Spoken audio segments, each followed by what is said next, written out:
This is Piers Morgan Live.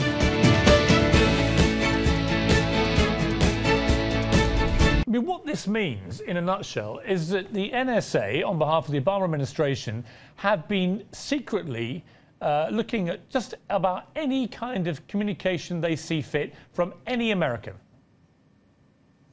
Yeah, I think this is really the important point, Pierce, is that there is a massive apparatus within the United States government that, with complete secrecy, has been building this enormous structure that has only one goal, and that is to destroy privacy and anonymity, not just in the United States, but in the world. That is not hyperbole. That is their objective, to make it so that every single form of human communication, human interaction, human behavior can never be beyond their reach. And they have developed extraordinarily sophisticated technologies and enormously expensive mechanisms in order to make that happen. And it's well past time that we have a debate about whether that's the kind of country and world in which we want to live, but we haven't had that debate because it's all done in secrecy. And the Obama administration has been very aggressive about bullying and threatening anybody who thinks about exposing it or writing about it or even doing journalism about it. And it's well past time that that come to an end. Absolutely. Now, this new bombshell tonight involves a setup called PRISM.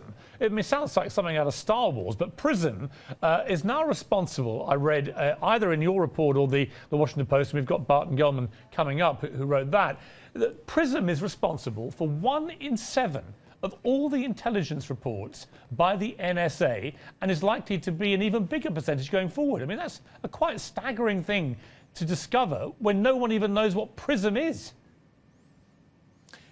Precisely. I mean, no one's ever heard of it before, and yet it has extraordinary consequences for what our government does, for how the world is impacted. If you look at the pages of reports that the PRISM program talks about and that the NSA boasts about, they pride themselves on discovering all sorts of political conversations in places like Turkey and Israel. They use Facebook and Google and Skype to invade conversations about a whole variety of things in South America, in Asia, and many times people who are involved in these conversations and where they originate are people in the United States. It's all done without warrants and without accountability, and the entire world is impacted.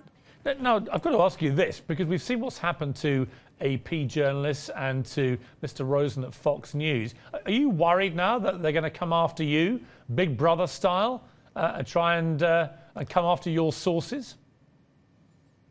Well, I mean, I think the sources behind this are incredibly courageous people who could have sold this information for extraordinary amounts of money to foreign governments or handed it over had that been their objective, to harm the United States, to enemies of the United States. They didn't. They came forward with immense amounts of courage because they believe that their fellow citizens should be aware of what their government is doing. And so when I look at their courage, I get inspired by that. And I know that the Constitution, right in the First Amendment, says that as a citizen and as a journalist, I'm guaranteed the right to engage in freedom of the press and to report on what my government is doing in the dark. That's not just my right, but my obligation. And so whatever the Justice Department wants to do, they can beat their chest all they want. People like Dianne Feinstein and Saxby Chambliss can have press conferences threatening people for bringing light to what it is that they're doing. But the only people who are going to be investigated are them. And it's well past time that these threats start to be treated with the contempt that they deserve. And that's certainly how I intend to treat them moving forward, with more investigation and disclosures.